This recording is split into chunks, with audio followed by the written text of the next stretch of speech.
guys, welcome to the Man Cave. In this week's project we're going to be putting some nice wooden cladding on this old limestone wall here. We're going to be using pallet woods, so we're going to turn this space into a usable wall, including a hold down table. So let's get prepping with battens and let's get started.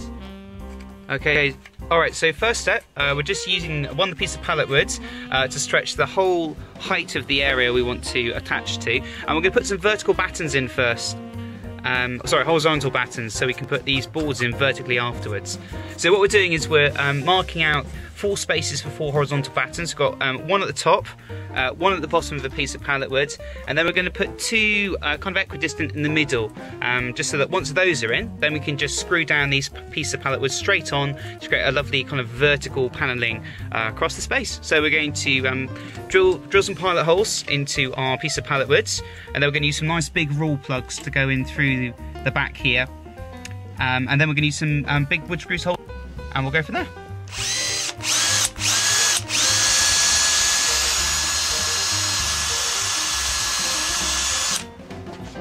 Okay, so we've pre-drilled by about 3mm. We've also countersunk all the holes, so when the screws go in, they should be nice and flush when we attach the battens afterwards. So our next step is going to be to use a 3mm metal bit to go through, just to mark the masonry behind, so we know where to drill through to put the wall plugs in. And then we're just going to use some 5mm screws all the way through. They're around about 2 inches long, just hold it in place. So we'll pick up after we've done that. Alright, so we've drilled the 5mm holes, 6mm holes, in we've gone the wall plugs are nice and flush. I'm drilling into limestone, so you definitely want to use a hammer action drill for something like this. Alright, so once we've done that, next step is to put the battens up and get the screws in. We might need to tap some wedges in the side, because it's a little bit of a bowed wall, bless it. So we'll get the balls up and then we'll have adding some little wedges in behind. Alright, so we've realised only 1 screw is enough there, probably because it was quite long. The batten's in nice and strongly now, so 3 screws per batten. We're going to zip through the rest of them and then we'll show you what it looks like once we put in the other 3 battens. Okay, so we've screwed down all 3 of the battens now, so we've got top, middle and bottom. The bottom of the top battens line up with the either end of the pallet woods. We ended up finding that a screw, bottom in the middle, and then top at either end work really well for holding the boards in place. So you're seeing a bit of a tug. That's not going anywhere really quickly at all, and in fact the top ones aren't going anywhere at all. So now the next step is going to be to take our piece of pallet woods, and then we're literally going to screw them so they're flush to the ceiling, and then screw them in place on all 3 battens. Okay, so to attach the pallet wood pieces, we're going to be using inch-long screws, so roughly 2mm shafts. So all you need to do is just, we're going to pre-drill 2mm for each of the, we're going to pre-drill a 2mm pilot hole for each of the battens, and then we're just going to screw this puppy down. Luckily the battens are already flush at 90 degrees, so we can just screw them straight on, but we use a spirit level to make sure they're nice and straight. You can see the wall's starting to shape up quite nicely. The wood's coming through beautifully, and 3 screws for each batten is definitely working nicely. Okay, so the wall's about 2/3 along now, but we realised right at the end there's a bit of a gap. So what we've done is we've cut some extra pallet pieces to create new battens, just to fill in those gaps for the top, the middle and the bottom.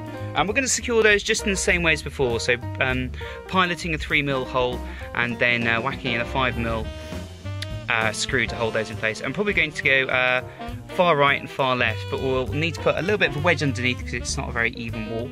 And once we put the battens in, we'll pick it back up with adding the last of the planks on the wall. Alright, so here we are. All the planks are now in place. We added the extra battens, they went on absolutely brilliantly. Let's move back a bit so you can get the idea of the full piece. So we've now got the whole wall is battens. So our next step, because these are very rough, is to use our sander. I've got a little mouse sander to go over all of our pieces. If you wanted to save time before, I guess we could have gone through all the pieces and done it, but there we go, the beauty of hindsight.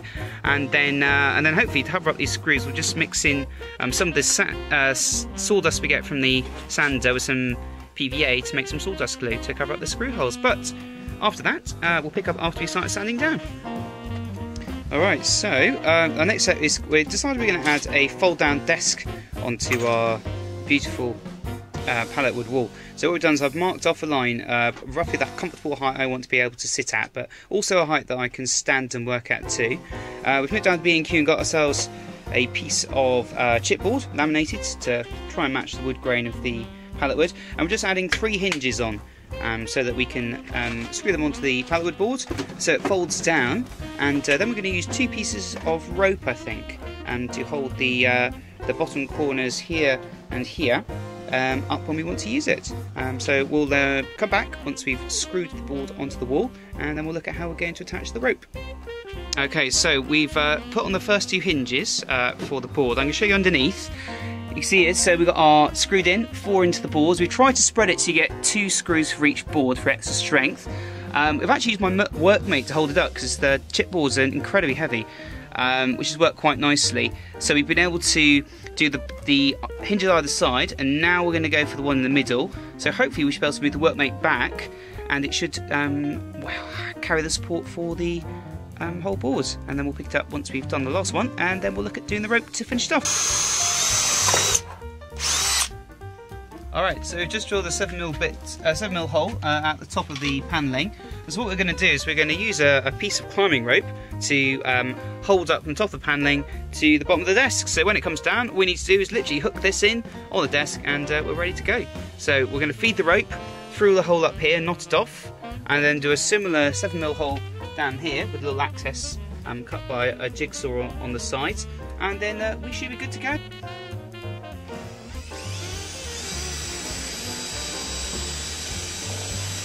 Alright, so with the wood through the hole, next thing we did was it came down, and then 5 centimetres in from either edge we drilled a 7mm hole, enough for the rope. And then the last thing we're going to do is use a jigsaw to cut a channel in here so that we can just slide the rope in, and then what we'll do is we'll just knot it off underneath, so we can just slide in the rope whenever we need it. So we've cut our channel in with our jigsaw, so we got our rope. You can see that fits in very nicely. And our last step is going to do to cut it off. We're going to knot it, and then we're going to use, because it's a plastic rope, we're going to use a lighter to melt the ends to make it nice and firm. Okay, so we've measured it, knotted it off, and just for good measure, we've heated and melted the ends here, so the rope won't unfray. We've also melted the knots. So, in theory, Adam, if you just lift that up, yeah. Push that in place, and then we let go, and there is our table, just above the pallet wood, being held perfectly in place by our rope. And then whenever we don't want to use it, all we do is just slide that out, rope falls down to the side, and the table drops down. So we'll do the other piece of rope, and then we'll do a live demo of the finished test. Okay, so we've got the second rope support in, both rope supports holding nice and firm. A quick look at the spirit level, we're pretty much bang flat, and we're very slightly leaning to kind of towards the wall, but for all intents and purposes we're sitting flat and 90 degrees vertical. So the last step, which we just noticed the screws are just poking through here, is just to use a Dremel with a metal cutting grinding bit to take off the tops, and then I will show you the finished article. Okay guys, we've finally finished. So here's our finished boards, nice and sanded down, nice and smooth, but we've still got a character of the wood coming through. And here comes our desk. So out comes the desk, in goes rope 1, in goes rope 2, and there you go, nice solid desk, perfect for soldering finally, great for resting tools on. And so there we go, we've completed the project. Got a lovely pallet wood wall, got a lovely fold down desk, and I think our next project is going to be to use lots of bits of pallet wood. We'll create some little cubby holes here for all of my drill bits and miscellaneous screws and stuff. But there we go, thanks very much for watching. If you enjoyed the video, then do comment below, let me know what you would have done differently or what you think should go up on the board here next. If you did like the video, then do like the video, subscribe to the channel. If you've got any suggestions for future projects, then leave a message below in the comments and I'll get back to you. Thanks very much for watching, and I'll catch you in the next video.